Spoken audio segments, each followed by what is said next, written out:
What they're doing now is excessive. They need to be reined in. It is wrong. Go after the real criminals, with which you're not doing what the president told you to do, because you're only going to go after the worst of the worst.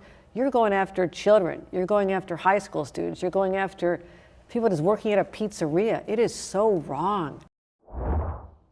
Welcome back to Inside City Hall. That was Governor Hochul in a conversation with our sister station in Albany yesterday about the ramped up federal immigration enforcement that has sparked outrage nationally. During her State of the State speech, the governor said that she would allow New Yorkers to sue ICE agents in state court for civil rights violations. She also vowed to prevent them from entering certain, quote, sensitive locations without a judicial warrant. Meanwhile, there are a number of proposed bills in the state legislature that seek to keep ICE agents in check. One of them is called the RADAR Act. That's short for Reporting Arrests, Detentions, Actions, and Removals, which would require the state to create an online database to track the deployment of ICE agents. Joining me now with more on all of this is the lead sponsor of that bill. It's State Assemblymember Tony Simone. His neighborhoods in Manhattan include all or part of Chelsea, Hell's Kitchen, and Midtown. Welcome back to the program. Good to see you. Thank you, Errol. Thank you for having me on. Tell us about this RADAR Act. Exactly how would it work? So I want to start by saying on January 7th, there was a tragedy that occurred. Renee Nicole Good was murdered by our federal government. And we mourn her death. She left behind a child and a wife. We also mourn many of the detainees and people who have been kidnapped, mothers separated from their kids, people who've served in our military. ICE right now is out of control. The RADAR Act simply sets up a database, a state first in the nation database, working with the Division of Criminal Justice Services. So it's anonymous. Right now we're depending on these amazing groups like Chelsea United, Harlem United, and other groups, Open Arms, that are tracking on social media what they're seeing. But we can't just depend on our citizens who are being frightened by ICE. We need the state to step up.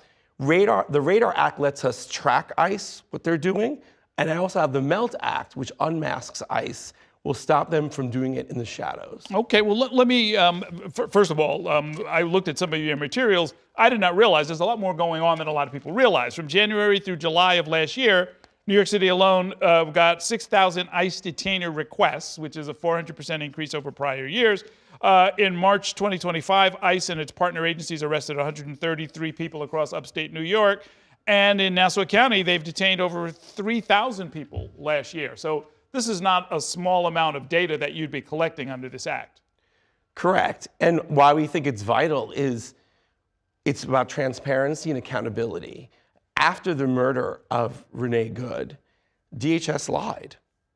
They've been lying throughout this, saying they're mostly going after criminals, when the New York Times reported in other publications that the vast majority are not criminals. And it's out of control. We have a fascist White House who's using a secret police that are masked to terrorize citizens, legal immigrants, people with work visas and green cards, and it has to stop. I've said this before, I don't say it lightly. We're living in the midst of an autocracy, and states have the obligation constitutionally to protect its citizens. In this case, would the employees of the Department of Criminal Justice Services have better access to data than some of the grassroots groups you were describing? Well, it would work in conjunction with groups, with state legislators, what people see in the street, but they would be the agency working across with DOCS and other state agencies to track, to see what arrests, who's being kidnapped, who is not getting due process. Well, let's talk about the MELT Act. It would ban the use of face coverings by ICE agents. What is the status of that? So it's moving. We have many sponsors in both houses, the state Senate and the Assembly. It would also not only unmask ICE, because when police wear masks, democracy loses its face. And it would also require, it's not just for ICE, all law enforcement. It would require that you have an identifiable badge, a name, in case, which we've seen in many cases lately, if ICE is breaking the law, an individual will be held accountable. Last week when I spoke to the governor on this program, she said she does not, as far as she's concerned, have the authority to ban federal agents from wearing masks. Is that you have a different understanding? I do. We've talked to constitutional scholars. We've talked to a Columbia law professor, and the states do have the right to monitor conduct. We can't stop law enforcement, and no one's saying they shouldn't be enforcing immigration law. But it's the conduct. They've crossed the line. We've checked with the supremacy clause, which predates the Constitution. States were set up in a federalist system to police and require safety for all New Yorkers. As a legislator and the governor, we have the mandate. We should be, because Congress has not stepped up yet, to protect our fellow citizens. Okay. You have any sense of whether or not this is going to pass? I'm hopeful. We have more sponsors every day. One of the biggest concerns and complaints beyond affordability and public safety from throughout my district, I'm hearing from my colleagues' district, is ICE is out of control. These immigrant rates out of control.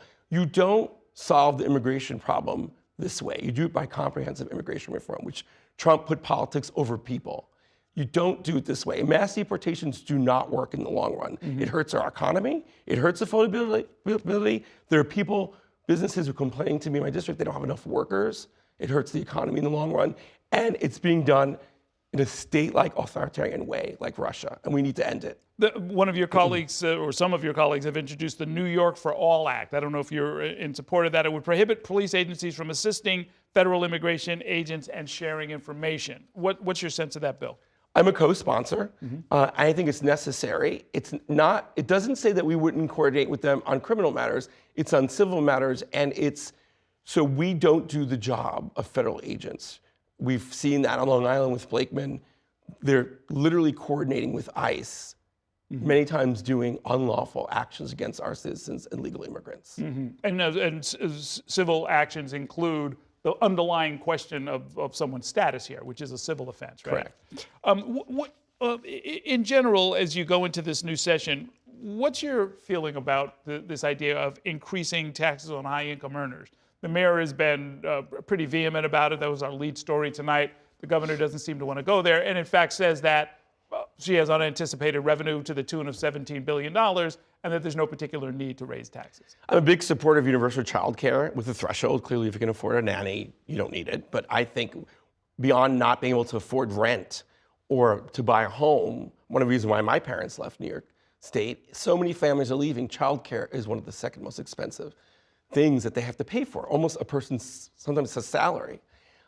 So I support looking at current revenue. I think what the governor's doing is a great start. But I've said all along, I've always been a supporter of those who are well-to-do should pay their fair share.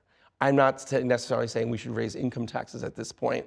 I think we're going to keep the corporate tax increase, but I do support it if we're ensuring the money is going efficiently to programs to help make New York more affordable. And you'll be looking at those numbers, I guess, as the session gets underway. We will. Any day now, literally next week. Okay.